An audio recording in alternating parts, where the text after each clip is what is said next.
On today's show, a 3D printed arm that can make 3D printing like spider silk. A new YouTube app that isn't for everyone. And an artistic installation that turns the artist into the canvas.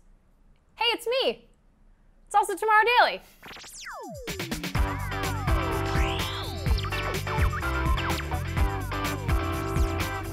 Greetings, citizens of the internet. Welcome to Tomorrow Daily, the best geek talk show in the known universe. I'm your host, Ashley Skella. Joining me, technically you've been here most of the time.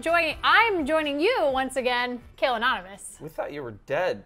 I feel like I almost died of exhaustion. Logan and I, we already mourned you. I know, I saw the eulogy on last week's show. It was really sad. It was real short because we really were short on time. But bye, guys. Well, welcome back. I'm glad Thanks. that everything's going fine now. Pretty good. Your absence was for a reason. Yeah, it's pretty good. The dogs are fine. They're still in cones. They're still in the cones of shame.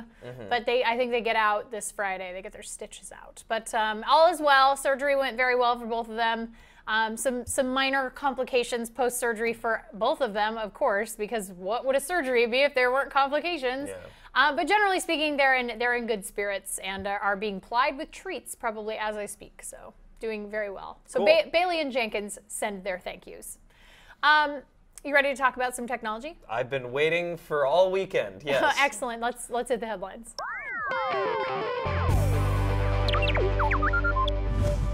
So one of the big puzzles of 3D printing becoming mainstream, one of the questions that you have to answer is how do you make things that are not reliant, one, on gravity, which is like you build things layer by layer and then it relies on gravity to sort of settle in. Yeah. So that's the biggest question. And then also, how do you make things in a fully realized space, like a full 3D kind of structure without, again, relying on gravity? So I thought this was really interesting. This is from Shanghai. These are developers from a group called Jishi, and they were part of this digital future workshop. Check that arm out. Oh, it's like a spider. It is. It looks just like a spider. This is a robotic arm. Hey, that's a spider. That is an actual spider on the video. They made this 3D printing arm that replicates a spider weaving a web. So what they did was, and they're calling this biomimetic fabricating process. So a biomimetic fabricating process. The actual arm is called the robotic 6-axis 3D printer. And their goal, they say, is to eliminate the line between designing and fabricating. So what they want to do with this arm, and what they apparently have done based on the video, is to mimic the way a spider, the microstructure of how spiders sort of build silk threads. And how they do that is, if you're looking at the end of this, one, it kind of looks like the gun from Honey, I Shrunk the Kids a little bit, but like, there are there's 4 different servos running 4 different 3D printer heads at the tip of this robot arm. One of them is right in the center and it's stationary, and then there's 3 that surround it in sort of a triangle, like triangulating around it.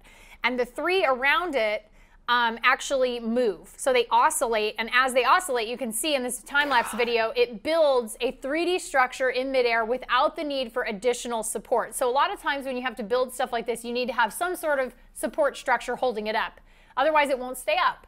But this is really remarkable because it doesn't need that, and you can see all of these different chains that they were able to build without any additional support structures required to keep them standing. So it's pretty cool that they were able to sort of make this happen. So there they are. God. There they are right there. There you can see the 3 of them are moving in and out and then making that sort of interesting pattern, and then there's the one in the middle that goes straight. That is it's so crazy when we use, we end up having to go back to nature to figure stuff out. Yeah. Because, you know, like the honeycomb is like the most naturally, like it can create the most dense structures. So bees figured that interesting. Out. Spiders are now making self-reliant. Right, and so they mentioned that too, like when they were saying why they decided to kind of go with a spider is just that this is a really strong structure, obviously. And the second thing is that in nature, spiders are able to create webs that are self-sustaining. They don't need additional structural support. They just start at one end and they go to the next. So I thought this was really cool. And that apparently it took 3 weeks to create this robot. Just 3 weeks. Oh, you know, hurry up next time. Designed it and put it all together in 3 weeks because they were at this. Incredible. Yeah, they were at that workshop. It took them 3 weeks to put that together. So there you go. And that's like all those chains. Everything. So cool. So cool. I want them to make that out of candy. No, all right. Just like Sorry little ropes, like a little licorice, like all the way around. Okay, tell me about YouTube. All right, so for this next story, I have to introduce a brand new segment to Tomorrow Daily. This segment is called, if you're ready,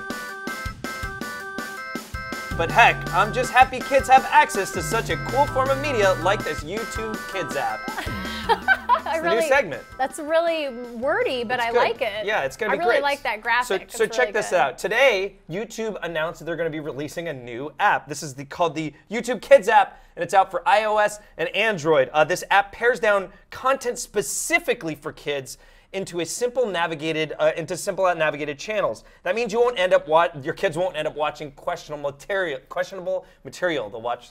Of which there is much on YouTube. Yeah, so questionable material, including bad language, violence, or content with me in it. There's categories for shows, music, and learning, so it'll keep your kids busy, even though the menu has annoying music and sound effects. Okay. I'm just going to put that out there. It did look pretty simplified, which is nice, because I know that sometimes the YouTube app itself, like on iPhone and iPad, gets a little bogged down. Yeah, you look at it, and it's very user-friendly for kids. You can tell that the app is for kids when you use it. Some of the shows that I was able to look through, because I downloaded it and checked it out. The Sesame Street is one of the shows, Thomas the Tank and Friends, DreamWorks, Babar, Barney, My Little Pony, and a bunch of other stuff I didn't know because I'm not 5 and I don't have kids. I liked the I like that they had like some science programs, like actual like real life people, not cartoons or puppets or whatever, doing like science projects and things like that. Like they showed in the video, you were able to like type in, you know, what is the sun made of, or whatever, and then it would show you some videos that were kind of related to that, but appropriate, age appropriate. Yeah. So it's really. Are there like so? I'm assuming like kids TED Talks too, which was okay. very interesting to me. Child's TED Talks. Yeah. Their goal is this app will ensure that your kids can watch videos posted online without stumbling on clips that you wouldn't want them to see, and then parents can lock off, you know, certain they can lock it to specific content so they don't. Okay.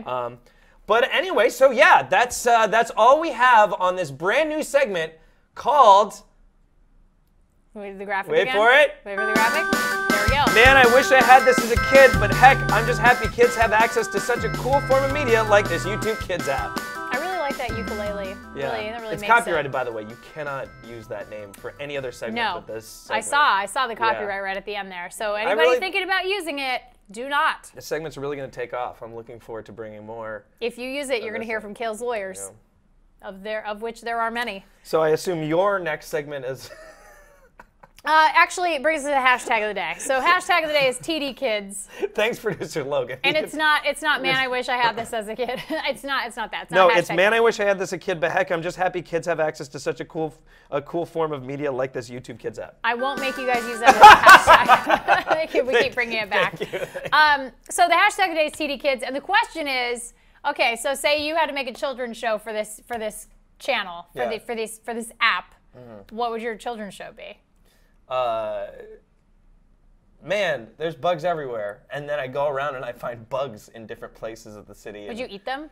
No, I would find them and then run away. Oh, okay, I like that. You would find. Okay, and it would be like me showing kids where there's bugs, like worms, cockroaches. I recently beetles, I really like this. I like this idea. I like where you're going with this. This seems like it could be a really big hit. Man, what is it called again? Man, there's bugs everywhere? Bugs everywhere. There's bugs everywhere. Stupid. All right, continue. I think, this is going to sound really dumb, but I really got into making mug cakes this weekend. Have you ever heard of this? No. Okay, so. It's like an old woman thing? No, there's only 2 of us in our house. So to make a full-size cake, like, that's a lot of cake, and we're not going to eat it. Oh, in a mug. So you make a little tiny bit of batter and you pour it in a mug and you put it in your microwave. And then you microwave it for like a minute and it's a cake. It's like the greatest thing ever. I've just discovered this. That sounds like dangerous to like health. Honestly. Super dangerous. Just like before bed, have a mug of cake. You should have a mug of cake.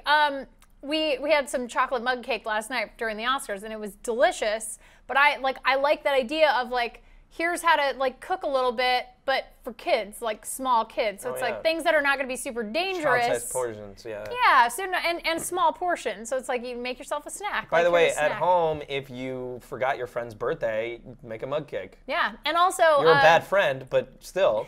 And also that we would have the inevitable crossover episode of there are bugs everywhere in my mug cakes. Ooh. And then it would be That's for Sweeps Week. we'd have 6 foods, and they could make cricket mug cake and then feed it to Kale. Why are you ruining my show? I'm sorry. I'm really good at that. Got it? Has it already been canceled? So TD what? What is it? TD Kids. Okay, TD Kids. All right, this very last story I thought was so cool. I love these art installations, and people are so creative about this stuff. This comes from NYU's Interactive Telecommunications program. It's called Skin Deep.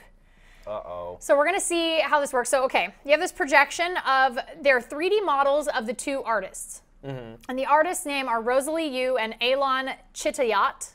And they scanned themselves into this 3D modeling program, and then they let you, the visitor, sit down, and you can see this person is like sketching out or drawing, coloring in a space, whatever. Okay, so what she's writing on right there is a piece of paper that has cutouts of the artist's body, so portions of the actual 3D model that are 2D, okay? Okay. So they're designing little pieces, and then you can see right there, there's a webcam pointed down at the paper, and then in real time, it translates your art onto their 3D rotating projected bodies. Oh, that's interesting. It's so cool. Like, I love this. I think this is a really awesome idea, and I really love this concept of turning the artist into the canvas. Yeah. And so that's sort of the goal for them here, and they're using technology like webcams, and they created their own software. I wish one of them had been an animal or something. Well, see, but that's the cool thing is that they could do that if they wanted to. So you could really find all kinds of ways to sort of integrate this into art. So here's all the different ways people have designed it, and as they flip through, there you go, it changes. You can see in real time exactly how people have designed them, technically. That's fantastic. It's That's so really neat. cool. That'd be good for like design companies. I would love doing to see it at different a patterns kids and museum. stuff like that. Yeah. Like going on with the kids theme. Like that would be a really fun thing, an interactive fun thing at a kids museum. Or like you said, like I really like this idea of like brands doing this and being like, help us design our new logo or whatever. You know, and then they do these like cool contests and everything where people can go in and like do real-time art on something that is then projected in 3D. That's a cool find. It's really Nicely neat. done. I just thought that was really cool. So, so yeah, you can. I don't know if they have like an actual exhibit going on right now, but they showed this off, and then maybe it's either ongoing or maybe it just ended. But I just thought that was amazing. So great job, NYU students. Again, Very creative. Their names are Rosalie Yu and Elon Chitayat. They should, they should take that on the road. That'd be cool. They should totally take that on the road. But it's called Skin Deep, and you can check it out. They have a whole website about like how they did it and how they put it together. I don't like the name really cool. though. Skin Deep? Yeah, it sounds like it's gonna be gross. No, it's like beauty's only skin deep, and then it's like you've been drawing their skin.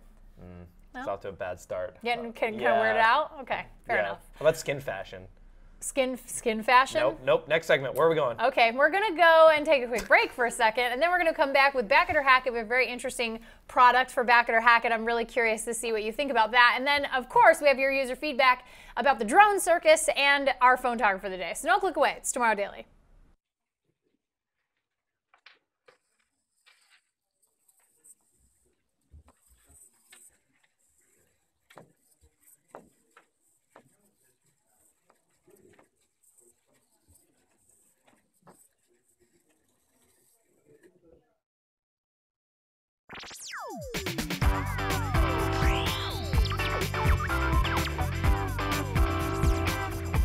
Welcome back to the show. We've returned. It's Monday.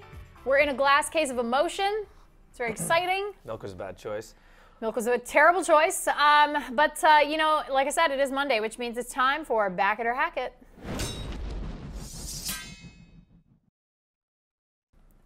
I thought this was really interesting, and I don't know if you're gonna really like this or maybe you'll hate it, but it's called the Memento Pearl. Okay. Okay, I like it so far. Okay, so what this is it's a little bit of jewelry.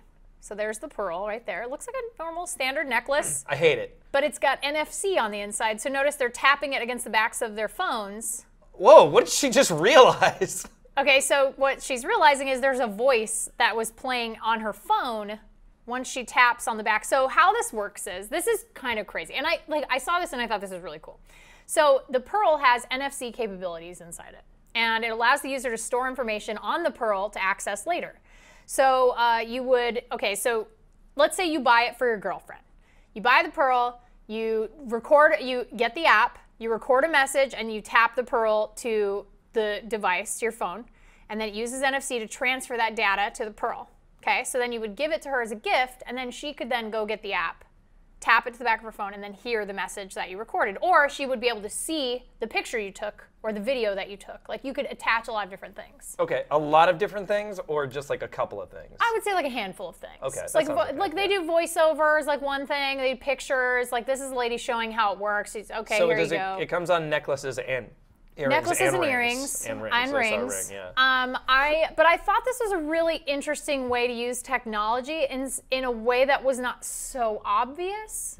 And I found it really fascinating that they're really into using like high-end jewelry as like a way to sort of get people to use technology who maybe normally wouldn't use it, or like as a clever, interesting gift idea. Okay, now you keep saying gift, so now I need to know how much it's going to cost. Okay, well, I need to get, it's cool, but now I need to know. I'm the person who's just like, I'm just going to buy it for myself. My husband hates this. I don't have like $1 million in my bank account. It's not going to cost you $1 million. So okay, if you want to be, if you want to be an early backer, an early bird backer, it's going to cost you $95 for a white pearl or $125 for black, which isn't terrible for the necklace. Is it an actual pearl? It's an actual pearl with an NFC chip inside. Okay, go on. And then after the early bird is gone, so once that's cleared out. Oh yeah, look, they're plucking the pearls. Okay, so this is really interesting too. I'll explain that in a second. So notice, I'll explain what's going on in that. So 130 to 150 for the white or yellow. Okay, so or the white or black pearls. So the thing that they were doing in that video that we just saw, where they were kind of like carving out, they actually, this is like the expensive one. I think it's like starts at $750, but it's a gemstone that they put into an actual oyster and then put it back in the ocean for like 18 months. And then the oyster rebuilds a pearl around it.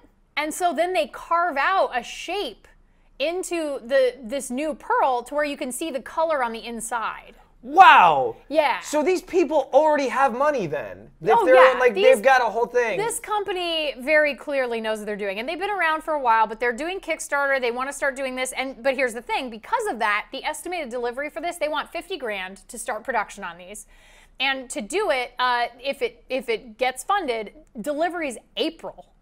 That's a month and a half. It's like 6 weeks from now. Oh, they should have done it before Valentine's Day. I know. I feel like that was a missed opportunity. But this is really cool, and I thought for a few reasons. One, like they mentioned in the video, there's a lot of like, obviously tugging at your heartstrings type of thing, where it was like they had a girl who had like a message from her soldier boyfriend or her husband, and then they had another lady who like, got this beautiful gift and it had this very nice sentiment attached to it with like voice. But they also mentioned things like taking pictures of your kids. You can keep sort of these things as mementos without carrying them on you. So it's, if you like subtle jewelry, but also something that is a reminder, they talk about it being sort of a digital locket. And I really like the idea of that. So I like this concept a lot. And I think for 95 bucks, like I feel like I would go in on it. I feel like I would back it, just out of pure interest, and also it's just a nice piece of jewelry. Even if it stops working or becomes incompatible, still a nice piece of jewelry.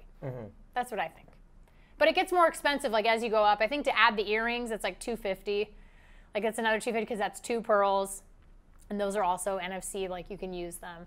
So it's like around 120 bucks per pearl. I'm all over the map on this one as far as what I think. I was so curious to see what you think about this, because I was like, Kale is either going to love this or hate this, and I can't decide which one. And I can't decide either. Look, dying to get your opinion. I love like technology, jewelry. Like if it's like a 3D printed whatever, or it has some sort of digital. Remember they had the necklace or whatever that would change based on mood, and sound and stuff like that. And those are really cool. But this is a company that already exists and probably could do this themselves, but they just want help. But let me ask you this. This is also probably it's almost like they're testing the market as well. I was going to say, this is also probably a jewelry company who hasn't really gotten into technology and are testing the waters through Kickstarter to see if it's a viable... That's not what I want Kickstarter to be, though. Okay, so this is a new discussion to have. Yes, I want Kickstarter to be people that have no ability to do it themselves getting an opportunity because they came up with such a great idea. That's fair. I like this. It's not cool enough to, like, for me to, like, want to back a company that already has their stuff together. That could do it. Yeah. But what if they don't have a lot of capital? What if they're just an established jewelry company? They gotta take a risk just like everybody else. Okay. All right. So I like it, but I'm not backing it. Ooh. Okay. I'll wait until they come out. and then they get back. And then you'll or see. whatever, Okay, yeah. I see. For me, I say Such a jerk. I don't. No, not at all. I think it's a really good argument. For me, like, I think I'm interested enough to say, like, okay, I would pay $100 for this. Like, I would pay $100 for a Fitbit. Why wouldn't I pay $100? I tell you what, the fact that they can ship them in April already means that they're made. So that's what I'm telling you is that this company already has them out. Or that they can really ramp production up very quickly. So there you go. The fact that they have the ability to kick them out in April shows Fair that enough. they have enough, capital and backing. I don't disagree with you. All right. So hack it. Yeah, I think so. And okay. so far, I love the idea though. They want $50,000 so far. They have. Last I checked, they had about 7,000. They probably have a little more than that. They had, I think like 7,200 last time I looked. So we'll see. See how it goes. All right, guys. It's time to talk about your thoughts because it's all about you right now. This is user feedback.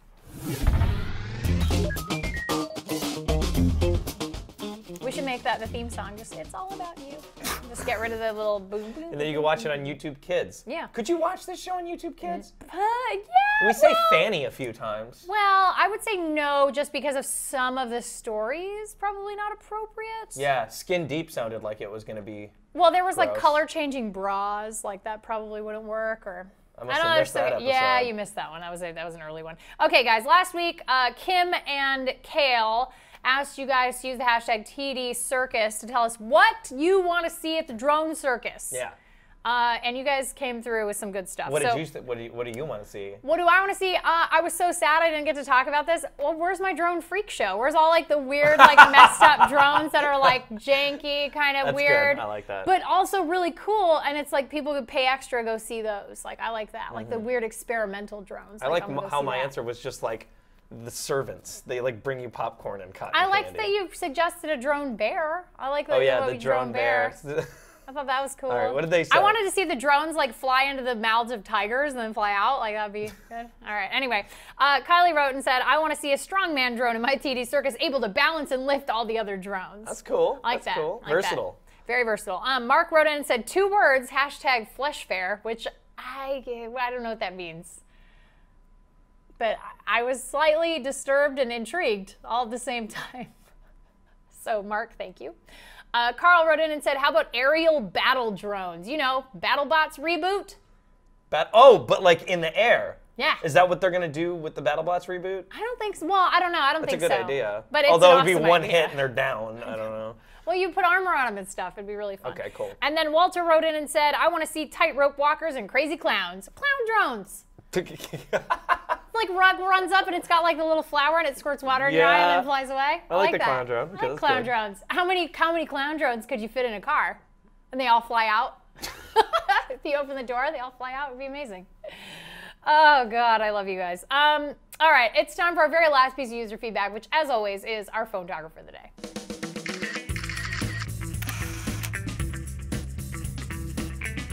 We got 2 pictures today from David. Okay, he was aggressive. David wrote in and he sent us 2 pictures and he said, hello there. I took these pics on my vacation in Miami with my mom. I enjoy your show. Ashley, I want to be your favorite.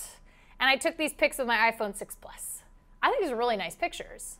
I want to go. That makes me want to go to Miami. I've never had a desire to go before, but now it looks pretty good. I've never been on vacation before because I'm always here. We're always locked in here.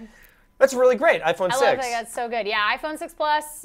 Really nice pics. Everything looks great. It's almost like being there. It is almost like being there. I'm feeling a little bit like I feel a little saucy. Like maybe I want to go to a nightclub. I'm gonna go party, get a Lamborghini, drive around town. Isn't that what people do in Miami? What are you, like a criminal? South Beach. Sounds like South Beach. Like okay. people like do I that thought you South stole all Beach? that stuff. You like broke in, No, stole a car. I rented it. Okay. Everybody rents Lamborghinis down in Miami, I think. Yeah, I don't know that I'd want to buy a Lamborghini down in Miami. It feels like that would be, it's a liability just waiting to happen. I don't know. Buy a Lamborghini, get a little Pearl NFC chip. Yeah. It would be awesome. And whenever I tap the Pearl to the car, it like says something to me. It'd be really weird.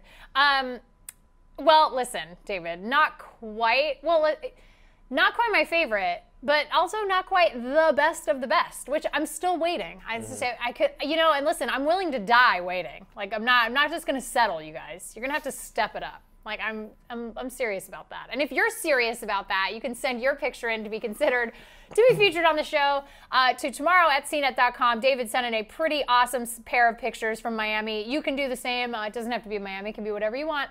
You can also send us story ideas. You can send us your user feedback. You can find us on social media. If you hate email, that's cool. We're on Snapchat. We're on Google+. We're on Facebook, Instagram, Twitter. Yep. We're all over the shop. We're on Tumblr. Just look for Tomorrow Daily. Tomorrow Daily CNET. You'll find us wherever we are, if we're there. And yeah, so you can find us all over the interwebs. And if you're watching on YouTube, don't forget to like and subscribe, because if not, you won't get to see my brand new segment in case it comes up, when it comes up again, which of course that segment is, here it is. We're waiting for it. There it is. Man, I wish I had this as a kid, but heck, I'm just happy kids have access to such a cool form of media like this YouTube Kids app. Copyrighted. Copyright 2015. And then also, if you're listening on iTunes or the podcast, you missed this joke completely, quote unquote joke. Well, no, you heard it a lot. You just missed a really fun graphic that went along with it. Wasn't that fun? Drinking coffee in the morning, making that graphic. This is awkward. Anyway, so there you go. Cool. So do all those things. Do all those things. Yeah, if you're on iTunes as well, rate and review us, and of course subscribe if you're hanging around on iTunes. It's the only way, really. It's the only way. And you can find us on social media. I'm at Ashley Esqueda over on Twitter. And I'm at Khail Anonymous. And that is it for today's show. We'll be back with a whole new docket of weird, wonderful technology. Actually, technically, I will not be here tomorrow. Maud Garrett of geekbomb.com will be here tomorrow. She is delightful, Australian, blonde. It'll be really close. You're gonna die again? It's a close approximation. Okay. It's as close as I can get. But she's amazing. You guys will love her. And Khail will be back tomorrow, and then I will be back Wednesday and Thursday. I promise. And then at that point, there will be no more cones and stitches for the dogs, and then I can just start showing up regularly again, which will be really nice. All right, guys, until next time, be good humans. We'll see you next time. Bye.